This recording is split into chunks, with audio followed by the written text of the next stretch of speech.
Sa ngalan ng Ama, ng Anak at ng Espiritu Santo, Amen. ang pagpapala ng ating Panginoong Jesucristo, ang pag-ibig ng Diyos Ama, at ang pagkikipag-isa ng Espiritu Santo, naway sumainyong lahat. At sumaiyo rin. Mga kapatid, aminin natin ang ating mga kasalanan upang tayo maging marapat na gumanap sa banal na pagdiriwang. Inaamin ko sa makapangyarihang Makapangyarihang Diyos Diyos at sa inyo mga kapatid, na lubha akong nagkasala sa isip, sa salita at sa gawa, at sa aking pagkukulang. Kaya isinasamo ko sa mahal na Birheng Maria, sa lahat ng mga anghel at mga banal, at sa inyo mga kapatid, na ko'y ipanalangin sa Panginoong ating Diyos. Kawaan tayo ng makapangyarihang Diyos. Patawarin tayo sa ating mga kasalanan at patnubayan tayo sa buhay na walang hanggan. Amen. Panginoon, kaawaan mo kami. Panginoon, kaawaan mo kami. Kristo, kaawaan mo kami. Kristo, kaawaan mo kami. Panginoon, kaawaan mo kami. Panginoon, kaawaan mo kami. Manalangin po tayo.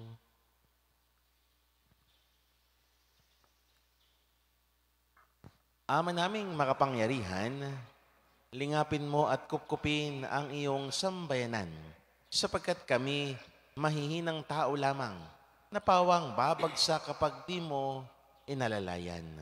Tulungan mo kaming laging lumayo sa kasamaan at mamalaging tumatahak sa landas ng kaligtasan. Sa pamamagitan ni Jesucristo, kasama ng Espiritu Santo magpasawalang hanggan. Amen. Pagbasa mula sa aklat ni Propeta Isaías. Mga pinuno ng Sodoma, pakinggan ninyo ang sinasabi ng Panginoon. Mga namamayan sa Gomora, pakinggan ninyo ang aral ng ating Diyos. Magpakabuti na kayo, magbalik loob sa akin. Talikdanan ninyo ang masasamang gawain. Tumigil na kayo ng paggawa ng masama. Pag-aralan ninyong gumawa ng mabuti. Pairalin ang katarungan. Itigil ang pang-aapi. Tulungan ang mga ulila. Ipagtanggol ang mga balo. Hali kayo at magliwanagan tayo.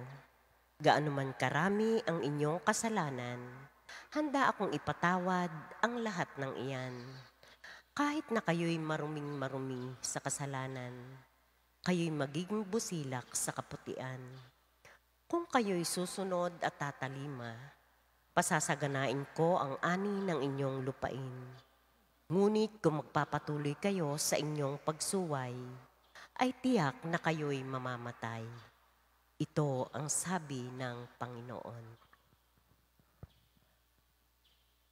Ang salita ng Diyos. Salamat sa Diyos. Ang ating pong itutugon sa bawat salmo, ang masunurin sa Diyos ay sasagipin niyang lubos. Ang masunurin sa Diyos ay sasagipin niyang lubos. Hindi ako nagagalit dahilan sa inyong handog, ni sa inyong mga hain sa dambanay sinusunog. Bagaman ang mga toro'y hindi ko na kailangan, maging iyang mga kambing at ang inyong mga kawan. Ang masunurin sa Diyos ay sasagipin niyang lubos. Bakit ninyo inuusal yaong aking mga utos, at bakit ang paksa ninyo ay sa tipa na tutungod? Pag kayo ay tinutuwid, agad kayong napupuot, at ni ayaw natanggapin yaong aking mga utos. Ang masunurin sa Diyos ay sasagipin niyang lubos.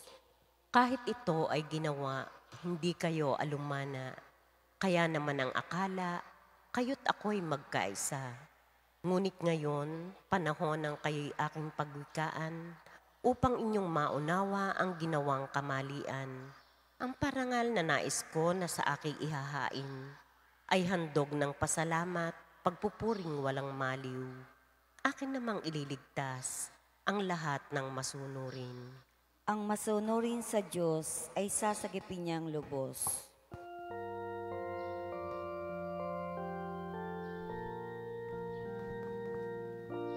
Sila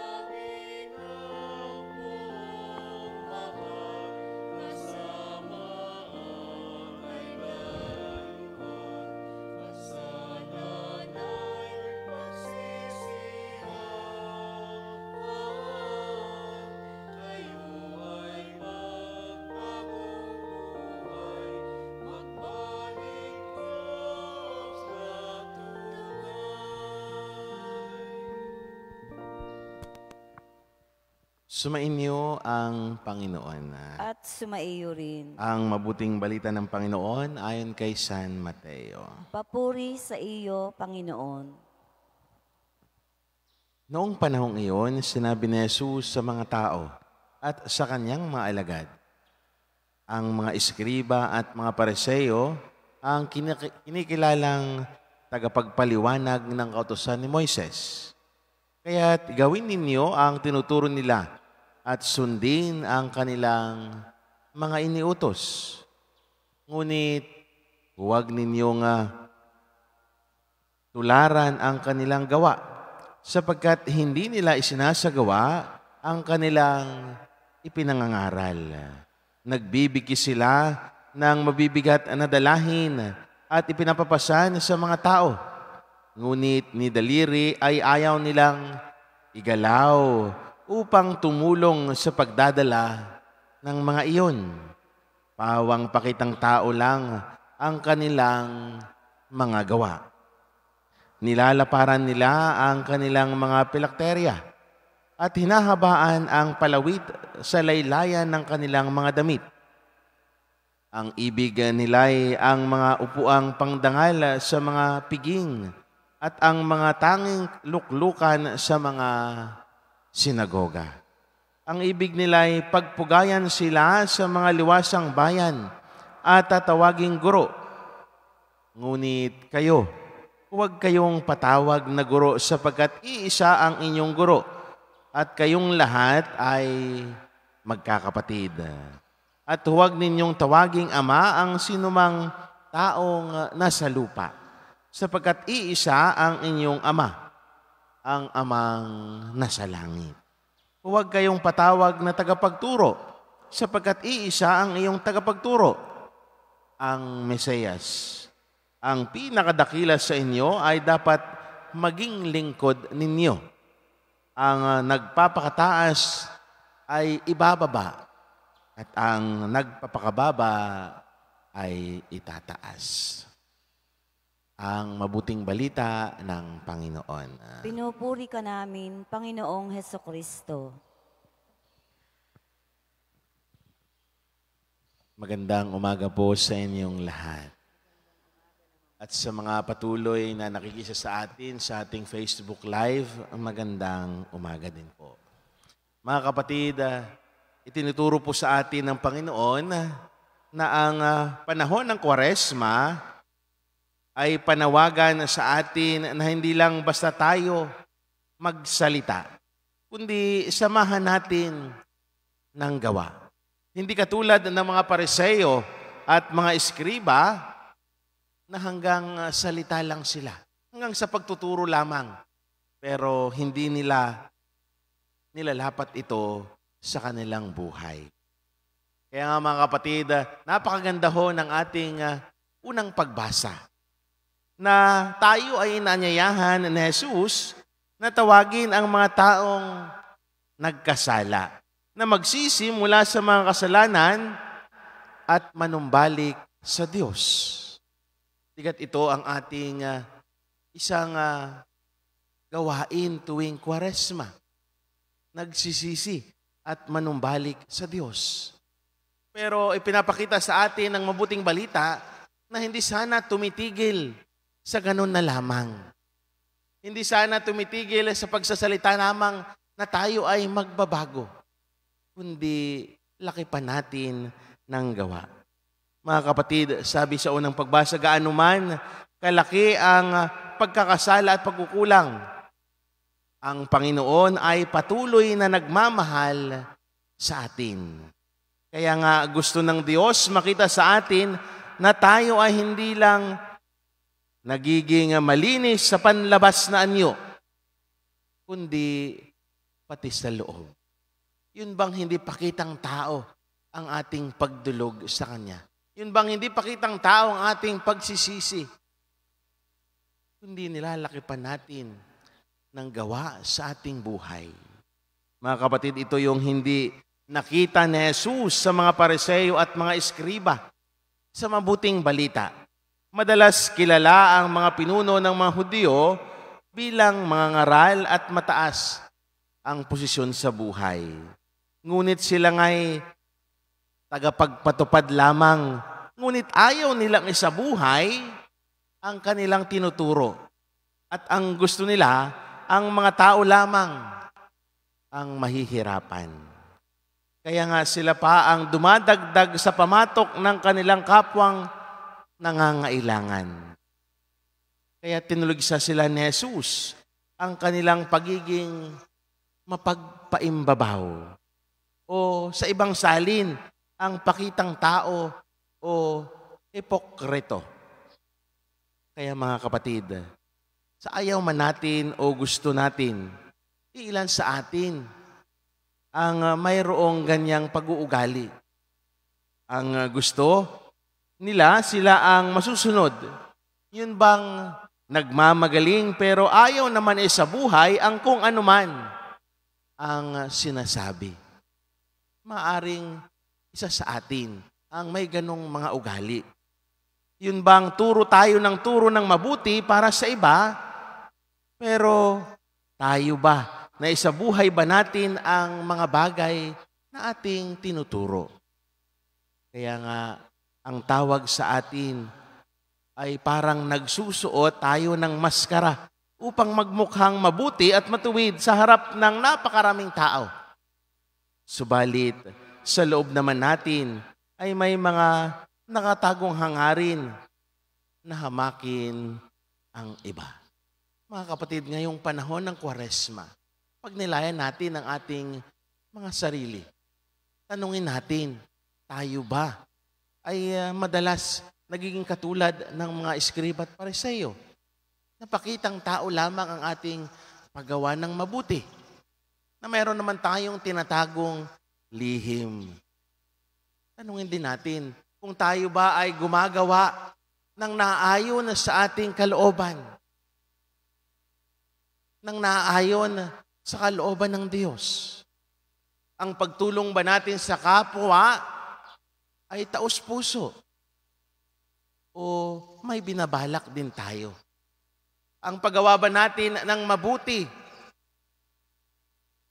ay ang hangarin ba natin ay mapasaya o may maitim din tayong balak?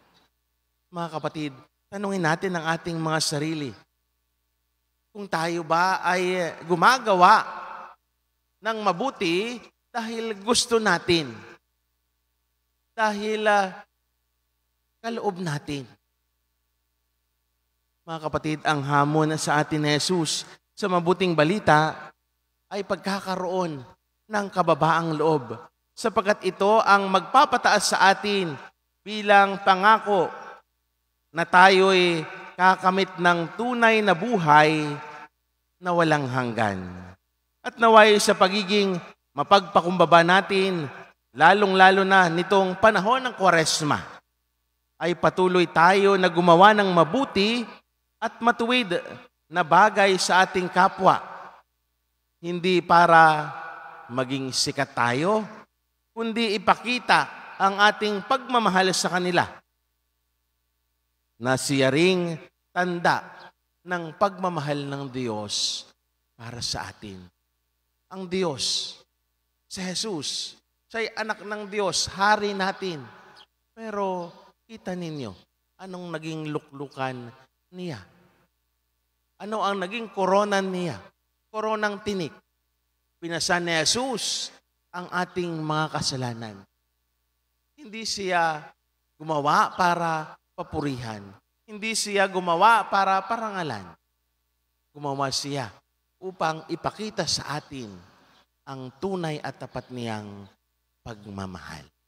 Harinawa, tayo rin, ngayong panahon ng Kwaresma, hinihimok na gumawa, hindi upang palakpakan, na magbigay, hindi upang parangalan, kundi tayo ay gumagawa ng mabuti para tayo'y kalugdan ng Diyos, para sa ating sarili, para tayo'y maging kalugod-lugod sa mata ng Diyos. Muli, isang magandang umaga sa inyong lahat.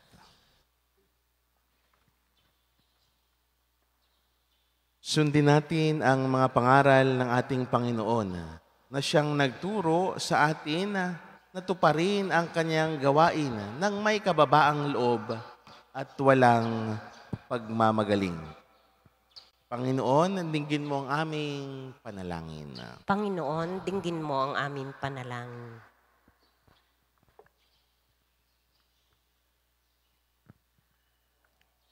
Ang mga pinuno ng simbahan, naway maging lubos ang pag-aalay ng sarili sa kanilang dakilang bukasyon na ipangaral ang Ebanghelyo. Manalangin tayo sa Panginoon. Panginoon, dinggin mo ang aming panalangin.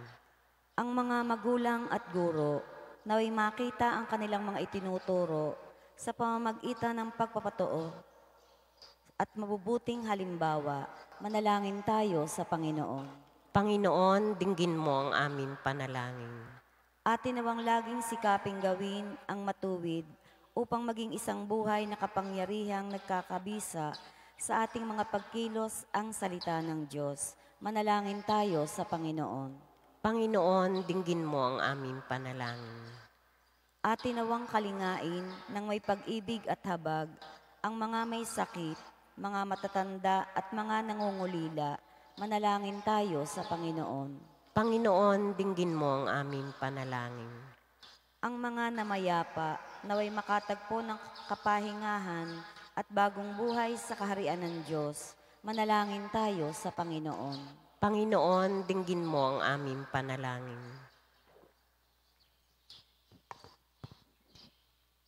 Ama naming nasa langit, palalimin mo ang aming pananampalataya upang lumago kami sa iyong pag-ibig at lagi kaming makapaglingkod sa iyo ng may pusong bukas at tapat. Hinihiling namin ito sa pamamagitan ni Kristo na aming Panginoon. Amen.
Manalangin kayo mga kapatid upang paghahain natin ang kalugdan ng Diyos amang makapangyarihan. Tanggapin nawa ng Panginoon itong paghahain sa iyong mga kamay, sa kapurihan niya at karangalan, sa ating kapakinabangan at sa buong sambayan niyang banal. Ama naming lumikha, kalugdan mo at gawing banal ang paghahaing aming ipinagdiriwang sa ikapagpatawad ng mga kasalanan at sa kinabang namin sa pagpapalang iyong bigay sa pamamagitan ng Jesucristo kasama ng Espiritu Santo magpasawalang hanggan. Amen. Sumainyo ang Panginoon. At sumaiyo rin. Itaas sa Diyos ang inyong puso at diwa. Tinaas na namin sa Panginoon. Pasalamatan natin ang Panginoon na ating Diyos. Marapat na siya ay pasalamatan. Ama naming makapangyarihan, tunay nga marapat na ikaw ay aming pasalamatan sa pamamagitan ng Jesucristo na aming Panginoon. Sa pagbabakasakali mong kami bubuti, isinugo mo si Jesucristo upang pangunahan kami. Bilang pagsunod sa iyong atas na bigay, ipinahayag ng iyong anak ang iyong kalooban na ang mga apitdukha ay kanyang damayan. Ngayon ay iyong inihahandog ang pagkakataong aming may sa loob ang kanyang ganap at kusang paglilingkod upang sa iyo'y lagi kami makasunod. Kaya kaisahan ng mga anghel na nagsisiawit ng papuri sa iyo nang walang humpay sa kalangitan, kami nagbubunyi sa iyong kadakilaan. Santo, Santo, Santong Panginoong Diyos ng mga hukbo, Napupuno ang langit at lupa ng kadakilaan mo. O sana sa kaitaasan. Pinagpala ang naparirito sa ngalan ng Panginoon. O sana sa kaitaasan. Ama naming banal, ikaw ang bukal ng tanang kabanalan. Kaya't sa pamamagitan na iyong Espiritu, gawin mong banal ang mga kaloob na ito upang para sa amin maging katawan at dugo ng aming Panginoong Jesucristo.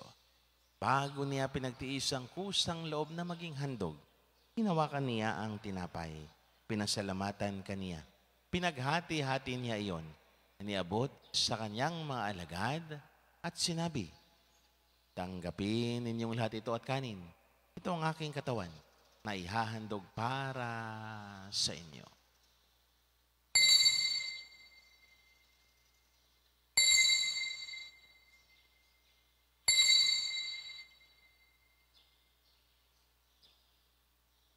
Gayun din naman, nung matapos ang hapunan, hinawakan niya ang kalis, muli kaniyang pinasalamatan. Niabot niya ang kalis sa kanyang mga alagad at sinabi, tanggapin ninyong lahat ito at inumin. Ito ang kalis ng aking dugo, ng bago at walang hanggang tipan. Ang aking dugo na ibubuhos para sa inyo at para sa lahat sa ikapagpapatawad ng mga kasalanan. Gawin ninyo ito sa pag-alaala sa akin.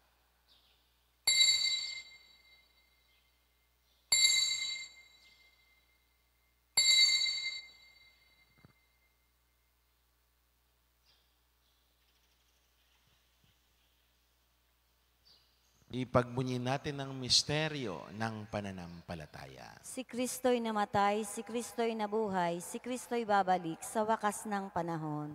Ama, ginagawa namin ngayon ang pag-alaala sa pagkamatay at muling pagkabuhay ng iyong anak. Kaya iniaalay namin sa iyo ang tinapay na nagbibigay buhay at ang kalis na nagkakaloob ng kaligtasan. Kami, nagpapasalamat dahil kami yung minarapat at tumayo sa harap mo para maglingkod sa iyo. Isinasamo namin kami magsalo-salo sa katawan at dugo ni Kristo ay mabuklod sa pagkakaisa sa pamamagitan ng Espiritu Santo. Ama, lingapin mo ang iyong simbahang laganap sa buong daigdig. Puspusin mo kami sa pag-ibig kaysa ni Francisco naming Papa, ni Gilbert naming Arsobispo at ng Tanang Kaparian. Alalahanin mo rin ang mga kapatid naming nahimlay nang may pag-asang sila'y muling mabubuhay, gayon din ang lahat ng mga pumanaw.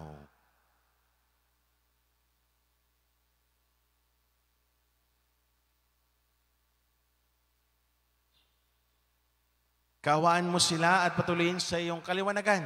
Kaawaan mo at pangindapating kaming lahat na makasalo sa iyong buhay na walang wakas. Kaisa ng mahal na Birheng Maria na ina ng Diyos, kaysa ni Poong San Jose, kaysa ng mga apostol at ng lahat ng mga banal ni San Jose Marelo na namuhay dito sa daigdig ng kalugod-lugod sa iyo. May pagdiwang nawa namin ang pagpupuri sa ikararangal mo sa pamamagitan ng iyong anak na aming Panginoong Jesucristo.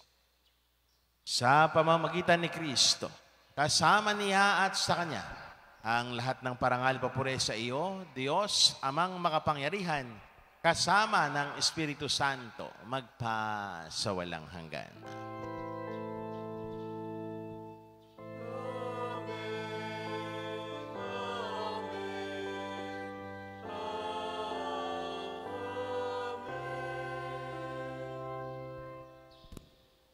Nang may kababaan ng loob, sama-sama natin idulog ang ating mga kahilingan sa panalangin itinuro sa atin ng Panginoon.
Hiniling namin kami adya sa lahat ng masama.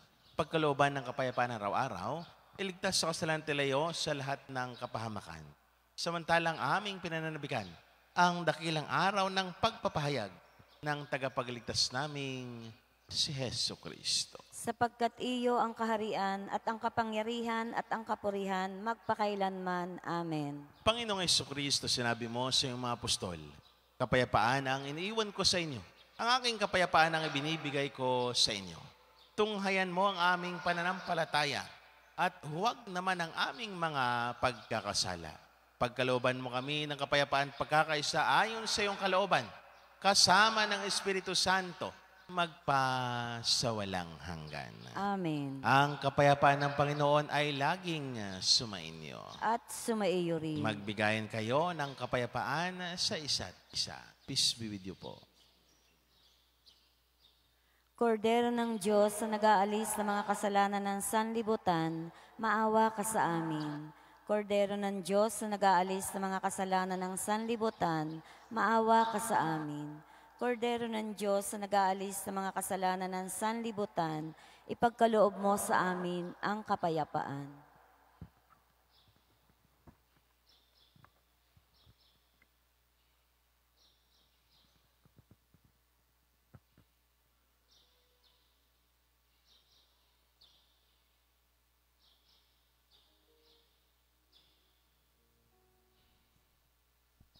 Mga kapatid, ito ang kordero ng Diyos. Ito ang nag-aalis ng mga kasalanan sa sanlibutan.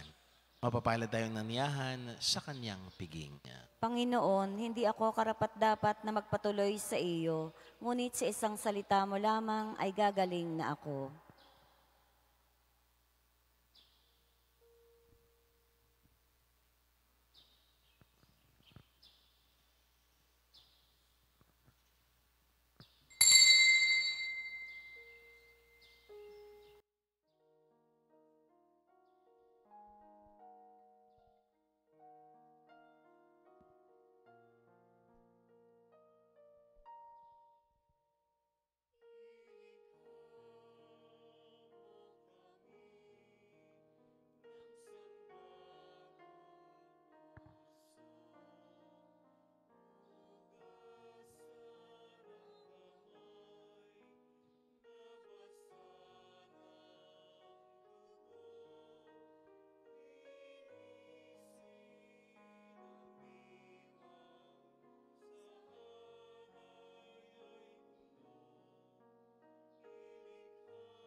Manalangin po tayo.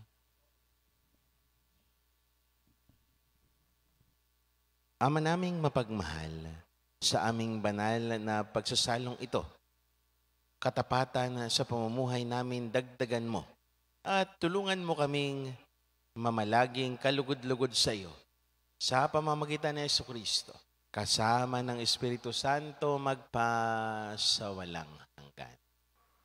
Sumainyo ang Panginoon. At sumaiyo At rin. pagpalain kayo ng maawain, mapagmahal at makapangyarihang Diyos. Sa ngalan ng Ama, ng Anak at ng Espiritu Santo. Amen. Ang banal na misa ay naialay na. Humayo kayong taglayang kapayapaan at pag-ibig ng Diyos. Salamat sa Diyos.